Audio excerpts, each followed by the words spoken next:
ഒരു മാസത്തോളം ജനങ്ങളോട് പറഞ്ഞ കാര്യങ്ങൾ അവർ നാളെ വീണ്ടും വീടുകൾ കയറി ഇറങ്ങി ഓർമ്മിക്കും. ഈ അവസാന മണിക്കൂറുകൾ, തെരഞ്ഞെടുപ്പിന്റെ അവസാന മണിക്കൂറുകൾ അടിയൊഴുക്കുകളുടെ കൂടെയാണ്. ഒരുപക്ഷെ ഇപ്പോൾ വരെ ഉണ്ടായിരുന്ന ഒരു സ്ഥാനാർത്ഥിക്കുള്ള മുൻതൂക്കം മുൻകൈയും ഒക്കെ ഇനിയുള്ള മണിക്കൂർ നഷ്ടപ്പെട്ടാലും അത്ഭുതപ്പെടാനില്ല. പലതരത്തിലുള്ള തന്ത്രങ്ങൾ പ്രചരിക്കും, പലതരത്തിലുള്ള ആരോപണങ്ങൾ ഇനിയുള്ള മണിക്കൂറുകളിൽ അന്തരീക്ഷത്തിലും അതുപോലെ തന്നെ ഊമക്കത്തുകളുമായും ലഘുലേഖകളുമായിട്ടൊക്കെ പുറത്തിറങ്ങും. പലയിടങ്ങളിൽ നിന്നും സ്വാധീനത്തിന്റെ പല മാർഗങ്ങൾ ഉപയോഗിക്കപ്പെടാം.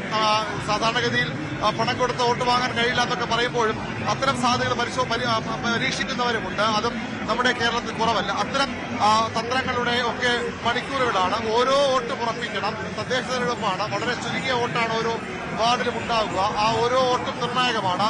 സൗഹൃദത്തിന്റെ പേരിൽ, വ്യക്തിബന്ധങ്ങളുടെ പേരിൽ, കുടുംബബന്ധങ്ങളുടെ പേരിലൊക്കെ വോട്ടുകൾ ചോദിക്കുന്നവരാണ്. ഒരു രാഷ്ട്രീയ പാർട്ടിയുടെ സ്വാധീനത്തിനപ്പുറത്തേക്കുള്ള വോട്ടുകൾ ഇവിടെ വരേണ്ടതുണ്ട്. അതുകൊണ്ട് തന്നെ അത്തരം കാര്യങ്ങൾ കൂടി സാക്ഷാത്കാരത്തിന്റെ ഒരു തെരഞ്ഞെടുപ്പ് എന്ന് പറയുമ്പോൾ രാഷ്ട്രീയ പോരാട്ടങ്ങൾക്ക് അപ്പുറത്തേക്ക് ജനങ്ങളെല്ലാം സാധാരണക്കാരായ ജനങ്ങൾ, അവർക്ക് ഒരു പക്ഷേ ഈ സാധാരണ പാർട്ടി പ്രവർത്തകർക്കൊക്കെ അവരുടെ ഏറ്റവും പ്രധാനപ്പെട്ട തെരഞ്ഞെടുപ്പ് തന്നെയാണ്. നിയമസഭാ തെരഞ്ഞെടുപ്പിലൊക്കെ അവർ വെറും പ്രവർത്തകരാകും. ലോക്സഭാ തെരഞ്ഞെടുപ്പിൽ കുറച്ചുകൂടി അവർ പ്രവർത്തക രംഗത്തേക്ക് മാത്രമായി ഒതുങ്ങും. പക്ഷേ തദ്ദേശ തെരഞ്ഞെടുപ്പാണ് അവരുടെ ആഘോഷം.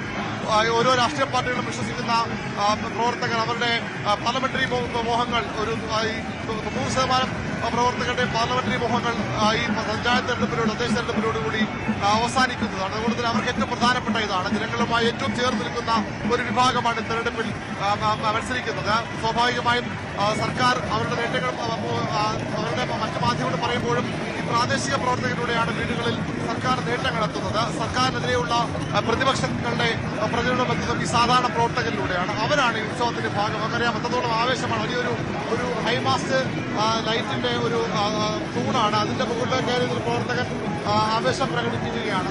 വാഹനങ്ങളുടെ മുകളിൽ, ഈ ബോക്സുകളുടെ ശബ്ദ സംവിധാനങ്ങളുടെ മുകളിലുമൊക്കെ ആളുകളുണ്ട്. കെട്ടിടങ്ങളുടെ മുകളിൽ ആളുകളുണ്ട്. അക്ഷരാർത്ഥത്തിൽ ആഘോഷിക്കുകയാണ്. തെരഞ്ഞെടുപ്പ് ഉത്സവമായി തന്നെ അവർ കാണുകയാണ്. ഇനിയുള്ള മണിക്കൂറും അങ്ങനെ തന്നെയാകും.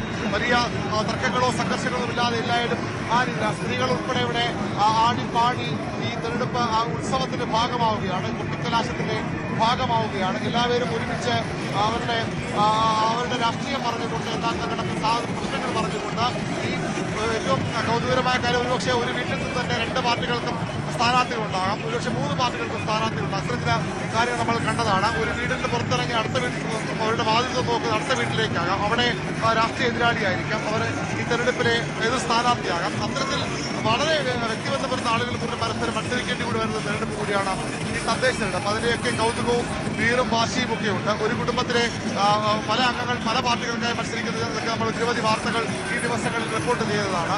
അങ്ങനെ അത്തരത്തിൽ എല്ലാവരുടെയും ഒരു ഉത്സവമാണ്, ആഘോഷമാണ്. അതിന്റെ കൊട്ടിക്കലാശമാണ്. 7 ജില്ലകൾ തെരഞ്ഞെടുപ്പിന്റെ കൊട്ടിക്കലാശമാണ് ഇപ്പോൾ നടക്കുന്നത്. ഇത് വലിയ ഒരു നിർണായകമായ രാഷ്ട്രീയ തെരഞ്ഞെടുപ്പ് കൂടിയാണ്. സ്വാഭാവികമായും നിയമസഭാ തെരഞ്ഞെടുപ്പിന് മാസങ്ങൾ മാത്രം ബാക്കിയുള്ളപ്പോൾ ഇത്തരം തെരഞ്ഞെടുപ്പ് വരുമ്പോൾ അത് രാഷ്ട്രീയമായ വലിയ പ്രസക്തിയുണ്ട്. ആ പ്രസക്തിക്കൊക്കെ അപ്പുറത്തേക്കുള്ള ഒരു ആഘോഷമായി ഇത് മാറുന്നു എന്നുള്ളതാണ് ഈ ഓരോ പ്രദേശത്തും നമുക്ക് കാണാൻ കഴിയുന്നത്.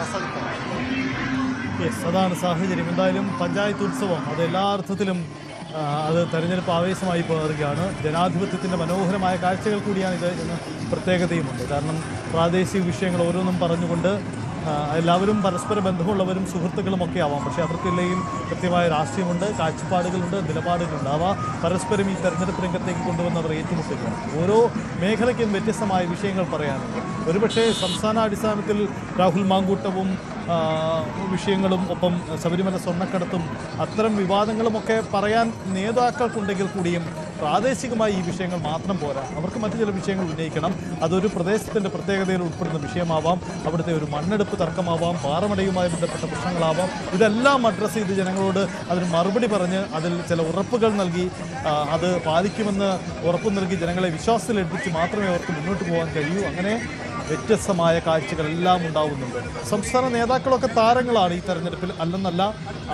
പിണറായി വിജയനും നരേന്ദ്രമോദിയും VD സതീശനും രമേശ് ചെന്നിത്തലയും ഒക്കെ താരങ്ങൾ തന്നെയാണ്. പക്ഷേ അവർക്കും അപ്പുറം പ്രാദേശികമായി ജനങ്ങൾക്ക് മുന്നിൽ വെക്കേണ്ട ചില വിഷയങ്ങളുണ്ട്. ആ വിഷയങ്ങളൊക്കെ അഡ്രസ്സ് ചെയ്ത് തന്നെയാണ് പോവേണ്ടി വരുന്നത്. ആ ഒരു വ്യത്യസ്തത കൂടി ഈ തെരഞ്ഞെടുപ്പിൽ ഉണ്ടാകുന്നു എന്നതാണ് കേരളത്തിൻ്റെ തദ്ദേശ തെരഞ്ഞെടുപ്പിൻ്റെ പ്രത്യേകത. അത് ഏറ്റവും നല്ല രീതിയിൽ പോവുകയാണ്. ഇത്തവണ പ്രചരണ രംഗത്ത് 1 മാസത്തോളം സമയമെടുത്തുകൊണ്ടുള്ള പ്രചരണ രീതികളും നീക്കങ്ങളുമാണുള്ളത്. നേരത്തെ തന്നെ ഒരുങ്ങിയവരുണ്ട്, താമസിച്ചെത്തിയെങ്കിലും പിന്നീട് കളം നിറഞ്ഞവരുണ്ട്. അങ്ങനെ വ്യത്യസ്ത കാഴ്ചകളിലൂടെ വരുന്നവരുണ്ട്.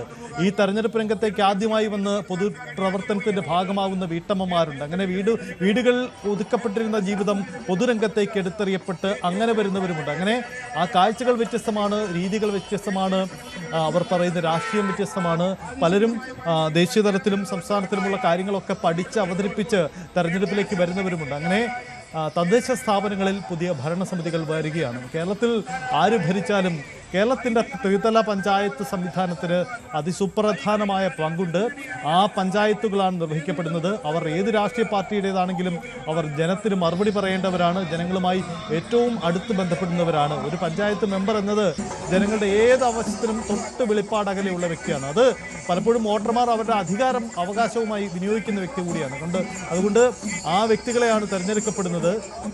നമ്മുടെ ജനാധിപത്യത്തിൻ്റെ ഏറ്റവും സൂക്ഷ്മതലത്തിൽ വിലയിരുത്തുമ്പോഴും ഏറ്റവും കൃത്യമായി ഏറ്റവും കൃത്യതയുള്ള ആളുകളെ തന്നെ ആ ഇടങ്ങളിലേക്ക് തിരഞ്ഞെടുക്കപ്പെടുന്നു എന്ന് ഉറപ്പുവരുത്തുന്ന തെരഞ്ഞെടുപ്പ് കൂടിയാണ്. രാഷ്ട്രീയവും വ്യക്തിബന്ധവും പൊതുവായ വിഷയങ്ങളുമൊക്കെ പ്രതിഫലിക്കുന്ന തെരഞ്ഞെടുപ്പായി മാറുകയാണ്. അങ്ങനെ നോക്കുമ്പോൾ നിയമസഭാ പാർലമെന്റ് തെരഞ്ഞെടുപ്പിനേക്കാൾ സൂക്ഷ്മത വേണ്ടിവരുന്നതും ഒപ്പം പ്രത്യേകതയുള്ളതുമായ തെരഞ്ഞെടുപ്പായി നമ്മുടെ തദ്ദേശ സ്ഥാപന തെരഞ്ഞെടുപ്പ് മാറുന്നു എന്നതാണ്. ജില്ലാ പഞ്ചായത്തുകളിലേക്ക് വരുമ്പോൾ ചിത്രം അല്പം കൂടി മാറും. കാരണം കൂടുതൽ വിശാലമായ, കൂടുതൽ ഇടത്തെ പ്രതിനിധീകരിക്കുന്ന ഒരു തെരഞ്ഞെടുപ്പാണ്.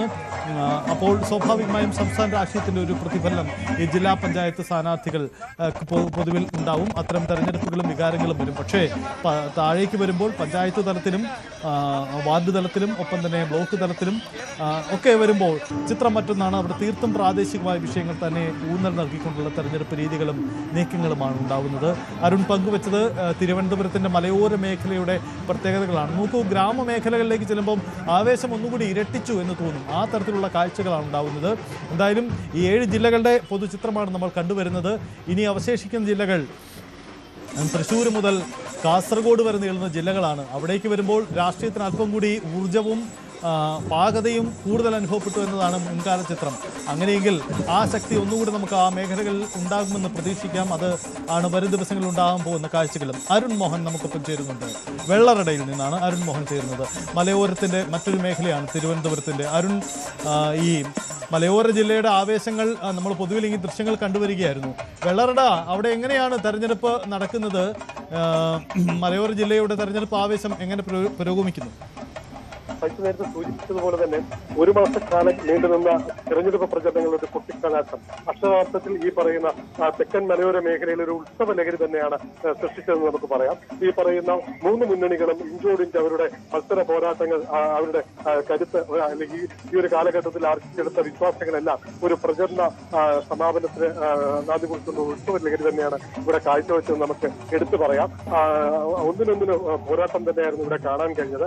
അത് നേരത്തെ സൂചിപ്പിച്ചതുപോലെ ഇതിനടുത്ത് സംസ്ഥാനതല വിഷയങ്ങൾ ഉൾപ്പെടെ രാഹുൽ മാങ്കൂട്ടം വിഷയം, ശബരിമല കള്ളക്കടത്ത് തുടങ്ങിയ നിരവധി വിഷയങ്ങളും ഇവിടെ പ്രചരണ ആയുധമാക്കിക്കൊണ്ടായിരുന്നു ഓരോ മുന്നണികളും ഇവിടെ അവരുടെ ഈ പറയുന്ന സമര പോരാട്ടങ്ങളുടെ ഒരു കാഴ്ച ഇവിടെ വച്ചിരുന്നത്.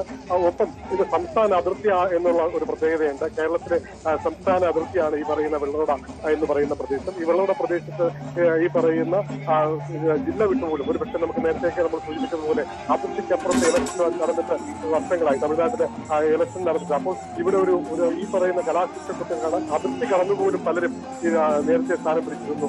3 മണി മുതൽ പലയിടത്തും സ്ഥാനം പിടിച്ച് നിന്ന കുട്ടികളും സ്ത്രീകളും ഉൾപ്പെടെ ഇവിടെ നിന്ന് ആവേശത്തോടെയായിരുന്നു ഇത് കാണാൻ കഴിഞ്ഞത്. ഇത് തന്നെയായിരുന്നു ഈ പറയുന്ന കുന്നത്തുകാൽ പറയുന്ന പ്രധാന കേന്ദ്രമായ കുന്നത്തുകാലായാലും പാറശാലയിലായാലും ഒപ്പം ഈ പറയുന്ന നെയ്യാറ്റിങ്കര പട്ടണത്തിലൊക്കെയും നമുക്കിത് ഇത് കാണാൻ കഴിഞ്ഞു. കാട്ടാക്കടയിലും വ്യത്യസ്തമല്ലായിരുന്നു ഇവിടുത്തെ ഈ പറയുന്ന ഒരു സമരം എന്ന് പറയുന്നത്, കലാശക്കൊട്ട് എന്ന് പറയുന്നത് വളരെ ആവേശകരമായ രീതിയിൽ തന്നെയായിരുന്നു ഇവിടെയൊക്കെ ഉണ്ടായിരുന്നത്.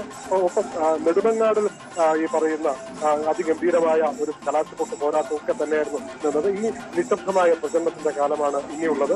ഇനി വരും മണിക്കൂറുകളിൽ നിശബ്ദമായ ഒരു പ്രചരണം തന്നെ നമുക്ക് കാണാൻ കഴിയും.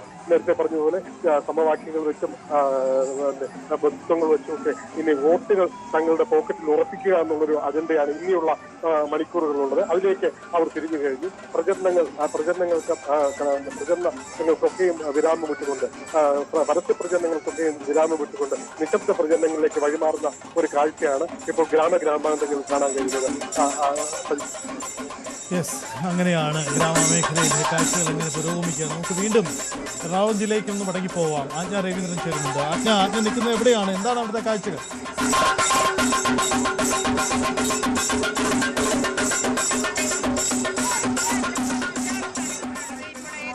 എല്ലാ മുന്നണികളും ഇവിടേക്ക് അടുക്കുന്നുണ്ട്. അവസാനഘട്ട ഉറപ്പിക്കൽ എന്നുള്ള നിലയിലുള്ള പ്രചാരണ പരിപാടിയുടെ ഭാഗമായിട്ടാണ് ഇവിടെ ഈ പച്ചാളത്ത് തന്നെ ഈ കവലയിൽ തന്നെ എൽഡിഎഫിന്റെ പ്രധാന പരിപാടികൾ നടക്കുന്നുണ്ട്. കലാശ റിപ്പോർട്ടുമായി ബന്ധപ്പെട്ടുള്ള പരിപാടികൾ നടക്കുന്നുണ്ട്. ഈ നമുക്ക് മുന്നിലായിട്ട് ഇപ്പോൾ UDF സ്ഥാനാർത്ഥി